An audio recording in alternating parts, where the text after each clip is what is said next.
Alléluia. Je vais bénir ton nom. Je vais te dire grand merci pour tout ce que tu fais. Seigneur, viens encore. Viens encore nous aider dans cette marche. Viens encore nous éduquer, nous rééduquer encore, pour que ton nom soit glorifié. Au nom de Jésus. Amen. Amen. Alléluia. Merci Seigneur. Nous allons partager la parole de Dieu ensemble. Sur le programme, qui a vu le programme? Le programme d'aujourd'hui, on va mettre l'accent sur la prière. Après le message, on va beaucoup prier. Alléluia. Et le Seigneur a montré certaines choses et je voudrais qu'on prie pour vraiment que sa grâce nous protège par rapport à ça. Alléluia. Nous allons prendre nos Bibles dans le livre de 1 Timothée. 1 Timothée, chapitre 1er, 18 à 19.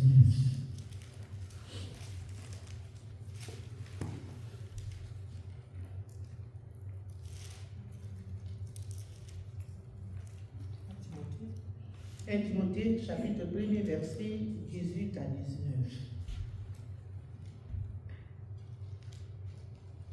1 Timothée, chapitre 1, verset 18 à 19. La recommandation que je t'adresse, Timothée, mon enfant, selon les prophéties faites précédemment à ton sujet, c'est que, d'après elle, tu combats le bon combat, en gardant la foi et une bonne conscience. Cette conscience, quelques-uns l'ont perdue et ils ont fait naufrage par rapport à la foi. Alléluia. C'est ce message-là, le Seigneur a déposé dans mon cœur, que je voulais partager avec vous. Voilà l'apôtre Paul qui s'adresse à son fils Timothée. Et il dit, Timothée, la recommandation que je te donne, ça dit que tu dois savoir qu'il y a eu des choses qui ont été révélées sur ta vie. Alléluia. Il y a des choses, depuis que tu as connu le Seigneur, il y a eu des révélations, il y a eu des prophéties sur ta vie. Tu dois garder ces choses-là. Tu dois garder ces prophéties, tu dois garder la parole, tu dois garder la foi. Tu ne dois pas jouer avec ta vie chrétienne. Paul met l'accent parce qu'il y a des gens qui étaient ensemble avec Timothée, qui confessaient la foi aussi, qui ont fait naufrage, qui ne sont plus dans la présence de Dieu. Et Paul encourage son fils pour dire ce qui est très important. Ce n'est pas venir à l'église danser, on a dansé tout à l'heure, on a sauté. Au temps de Timothée, il y a des gens qui étaient arrivés aussi, qui ont dansé, qui ont sauté, qui ont même payé leur dîme, leur offrande, qui ont fait naufrage, qui ne sont plus dans la présence de Dieu. Ils n'ont pas gardé la foi. Ces personnes-là se sont retrouvées dans le monde. Le diable qu'ils avaient insulté, aujourd'hui ils sont au service du diable. Donc l'inquiétude de Paul, c'est de dire à Timothée, mon fils, vraiment fais très attention. C'est cette recommandation-là que je te donne. Garde la foi. Alléluia. Le Seigneur s'adresse de même par rapport à nous aussi. En 2026, il dit qu'il faut garder la foi. Il faut marcher selon les Écritures dans l'intégrité. Parce que l'ennemi au dehors n'est pas bon. Il faut garder la foi. Qu'est-ce qui peut t'enlever dans la présence du Seigneur? Qu'est-ce qu'il va faire et tu ne peux pas garder cette foi? Le monde est beaucoup dans la distraction. Le monde est beaucoup dans la perversité, dans le mensonge. Le monde ne réserve pas les bonnes choses. Si tu es un enfant de Dieu, tu dois marquer la différence entre les gens du monde et toi. Alléluia. Je veux même vous encourager pour dire que c'est le monde qui devrait nous copier. Ce n'est pas nous les chrétiens. Mais aujourd'hui, les chrétiens copient le monde. Aujourd'hui, les chrétiens copient le monde. On ne doit pas faire ça, Emmaüs. Ce n'est pas la masse qui sauve, qui impressionne le Seigneur. Ce n'est pas la masse. C'est l'état de ton cœur. La détermination que tu as. Comment tu marches avec Jésus. Quelle place ton Seigneur occupe dans ton cœur. C'est ce qui l'impressionne. C'est ça. Ceux qui n'ont pas gardé la foi, ils ont copié. Moi, je dis dans la marche chrétienne, il faut avancer. Ça dit quand tu viens nouvellement au Seigneur, tu as tes imperfections. Tu n'es pas juste, ce n'est pas Jésus qui t'a appelé. Au fur et à mesure que tu fais les pas, certaines choses doivent tomber. Alléluia. Si tu es venu dans le monde avec une vie vraiment haute, et que la parole de Dieu, tu regardes à la parole de Dieu, ces éléments-là, sur toi-même, tu te regardes, ça doit tomber. Mais si ça ne tombe pas, c'est qu'il y a un problème. On doit faire notre examen personnel. Alléluia. On doit s'examiner. Tu es venu, le Seigneur t'a enseigné. Si je vais prendre par exemple le côté habillement au niveau des femmes, parce que je regarde souvent les réseaux sociaux, même en pleine église, les gens qui sont dans la séduction, pas possible. Il y a la qualité de tissu. Ils vont dire peut-être qu'on est habillé d'une manière décente, mais tu es dessiné, tu n'es pas habillé. Parce qu'au travers ton habit, on voit ta forme, on voit comment tu es. Et tu dis que tu es en train de prêcher la parole de Dieu. Ceux qui sont dans la salle, ils vont acclamer certes, mais tu ne vois pas comment ils souffrent intérieurement. Ceux que tu devais sauver pour les emmener dans la présence de Dieu, tu les amènes sur le chemin de la foi. Parce que le message que tu donnes et qui devait être délivré, ça crée une séduction et ça ne fait pas la délivrance. C'est pourquoi je veux aussi encourager mes enfants. Contrôlez vos habillements. Au fur et à mesure que tu avances avec le Seigneur, tu dois progresser, tu ne dois pas régresser. Alléluia. Tu ne dois pas régresser. Tu ne dois pas t'habiller comme les gens du monde. Tu viens dans la présence de Dieu. Il faut que tu saches que tu viens dans la présence du Seigneur. Et l'habillement fait le respect d'une personne. Mes jolis enfants ne peuvent pas se mettre là en culotte.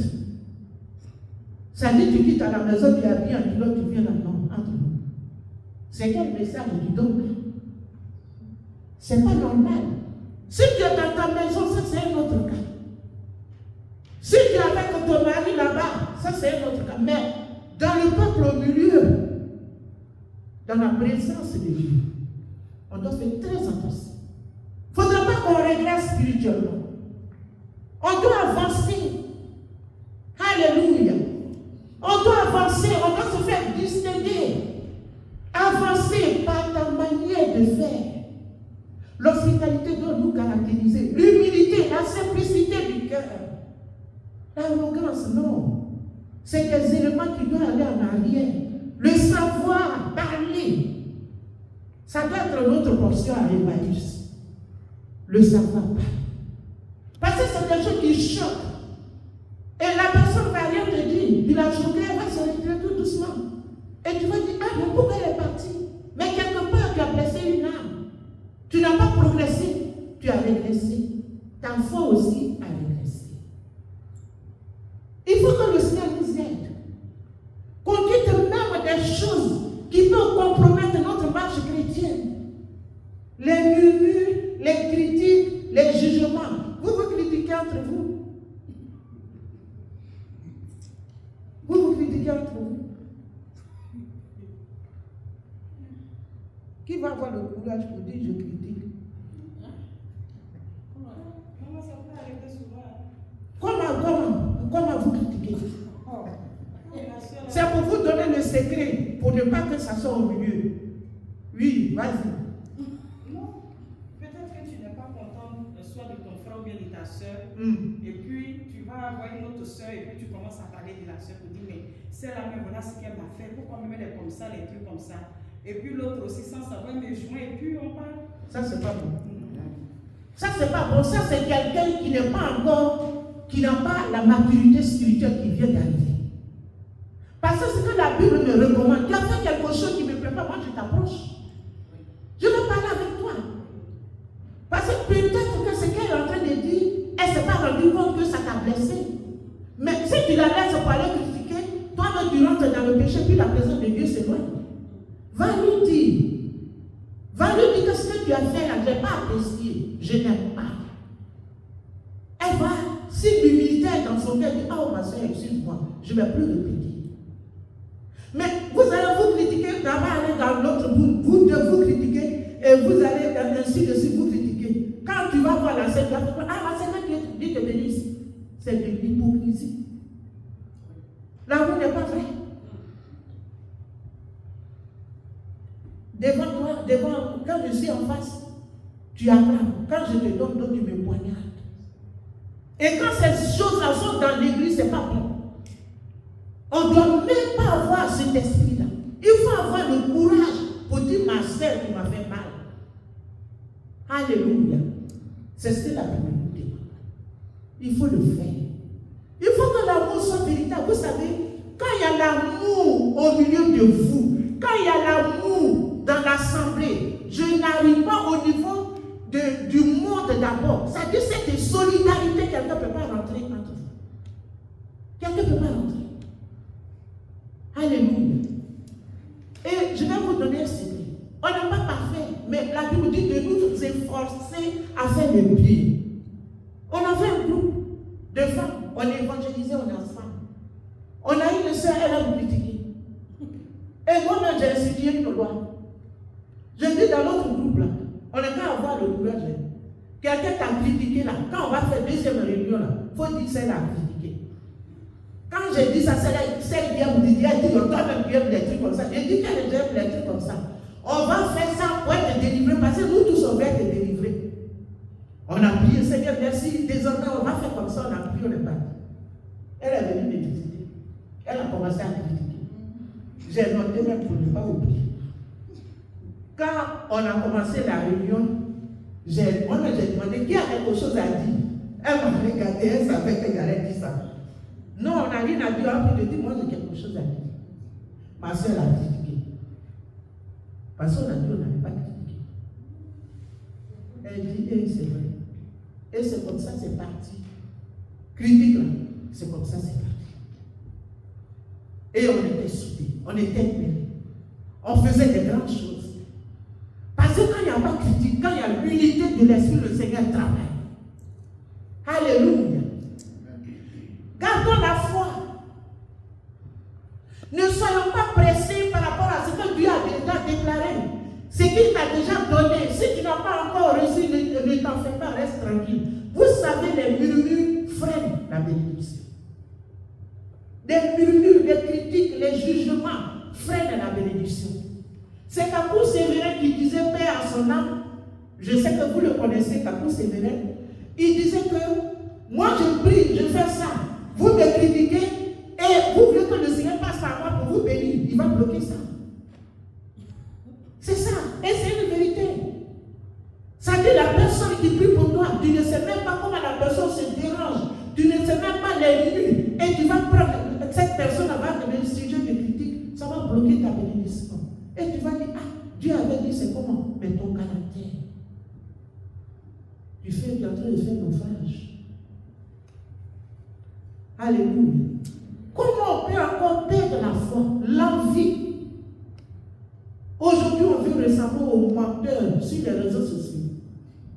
Ah, moi je suis milliardaire, j'ai telle richesse, j'ai ceci. Alors en réalité, c'est faux. C'est pas la Bible dit contente de ce que tu as. Pourquoi tu vas te déranger? Pourquoi? Ce que j'ai là, c'est meilleur, c'est pas Dieu m'a donné. S'il veut encore plus, il va le faire. Mais quand je commence à envier, je détruis ma foi et progressivement je quitte dans la présence de Dieu sans me rendre compte. Et ce qui est dangereux, quand tu quittes pour te ressaisir, c'est pas facile. C'est pourquoi on doit garder la foi. C'est pourquoi on doit garder la foi. La seule chose qui pourra nous aider, c'est la prière. Alléluia. C'est la prière. Parce qu'on n'est pas parfait. Tout ce qu'on a comme défaut, faiblesse, on doit déposer devant le Seigneur, mon Dieu, aide-moi. Sans toi, je ne suis. Alléluia. Quand tu es préoccupé par le service du Seigneur, ta foi augmente. Le Seigneur met son amour encore davantage. Quand tu fais l'œuvre de Dieu, C'est pourquoi Paul met l'accent sur son fils Timothée. Et puis il pouvait faire confiance à Timothée, l'envoyer un peu partout. Où lui-même ne peut pas aller. Il peut dire à Timothée, va. Parce qu'il faisait confiance à son fils. Mais quelqu'un qui te poignarde, quelqu'un avec qui tu n'es même pas dans le même esprit, est-ce que tu peux avoir le courage à dire à la personne, va? Arriver là-bas, la personne même va te détruire. Faisons très attention. Jésus a payé le prix pour nous, on est bien comme ça. On est en sécurité. Dieu nous protège. Les attaques qu'on reçoit jour et nuit, si Dieu pouvait nous montrer, on allait avoir peur quand nous dormons. Moi, le Seigneur m'a montré un combat terrible. J'ai dit, ah, Seigneur, quand on dort, c'est ce que tu fais. Alléluia. Quand on dort, c'est ce que Dieu fait. Donc ne rentre pas dans les stratégies du diable pour ne pas perdre la foi. Que le Seigneur nous aide à comprendre même que nous sommes une famille. Est-ce que vous réalisez que nous sommes une famille? Nous sommes une famille. Il y a des gens en Europe qui n'ont pas de famille, qui meurent seuls dans leur maison sans visite, qui meurent, qui n'ont même pas le coup de fil. Mais nous, on est la vraie famille. Tu peux appeler ta soeur, ah, elle dit, comment tu vas? Non, ça va, ma soeur, je suis un peu fatiguée. Est-ce ça, comment tu vas? Elle dit, comment tu vas? Ceci, comment tu vas? Et l'appel, les appels que nous nous donnons, ça nous fortifie dans la foi. Quand bien même que nous sommes loin de nos parents, mais l'église est une famille. C'est qu'on doit te suivre. Ce qu'on doit se supporter mutuellement. Mais s'il y a des divisions, ce n'est pas bon. S'il y a des critiques, ce n'est pas bon. Nous détruisons cet amour-là. C'est pourquoi on ne doit pas se critiquer. On n'est pas parfait, on doit faire des efforts. Que le Seigneur, dans son amour, nous aide à comprendre, à le servir, à inviter les gens, à les encourager, à les appeler, ceux qui sont faibles dans la foi, à prier pour eux, même ceux qui sont partis, à prier pour eux. Tu connais pas la voix du Seigneur. Quand tu sers Dieu, quand tu es préoccupé par le service du Seigneur, le diable s'éloigne de toi, ta foi grandit. Que le Seigneur, dans son amour, nous aide à nous supporter mutuellement, à nous accepter. Parce que tu ne peux pas attendre que quelqu'un soit parfait d'abord pour l'accepter. Parce que la perfection, ce n'est même pas encore si la terre. Alléluia. Le secret que moi je peux vous donner, malgré nos défauts, il faut voir les qualités qui sont dans la vie de la personne pour bénir Dieu. On n'est pas mauvais, on est créé à l'image de Dieu. Il y a des qualités visibles en nous. Il y a des actes dans la vie des sœurs, des frères. Il faut voir ça. Il faut bénir Dieu pour leur vie. Tu n'auras pas le courage pour critiquer. Alléluia. Parce que je ne peux pas me mettre en train de manger le riz que tu m'as donné, le poisson que tu as payé, et puis l'autre, parce que tu as fait mal, je vais m'associer à l'autre, elle est comme ça. Non, c'est que moi, je l'ai compris. Ça dit pour ne pas critiquer, tu dis, ah, ma soeur, là, quand j'étais dans la détresse, elle s'est souvenue de moi. Satan est loin de toi de moi. Si tu as cette force-là, tu ne vas pas critiquer. Tu ne vas pas sous-estimer quelqu'un. Alléluia. Parce que tu ne sais pas d'où viendra ta bénédiction. C'est le secret qui est là. Tu ne sais pas, peut-être que la personne, même qui est en train de mépriser, demain, quand tu seras dans une situation, elle serait la première à venir. Ou bien, c'est ça. C'est pourquoi on doit vivre cette famille. C'est pourquoi on doit s'accepter. C'est pourquoi on doit se supporter. Jésus a dit, supportez-vous les uns les autres, parce qu'il savait qu'on n'est pas parfait. Que le Seigneur vous bénisse. Je veux vraiment vous encourager à ce qu'on se lève cette année. Qu'on ne fasse pas naufrage. Comme les autres qui ont commencé qui n'ont pas pu. Si nous sommes là, c'est la pure grâce du Seigneur. Qu'on maintienne cette grâce. Qu'on avance, qu'on ne régresse pas. C'est qu'on a vomi, on ne reprend plus. Mais on veut aller encore prendre les meilleures choses. Que ce soit le désir de chacun de lui. Que Dieu vraiment vous bénisse. Et que sa miséricorde se vous possible.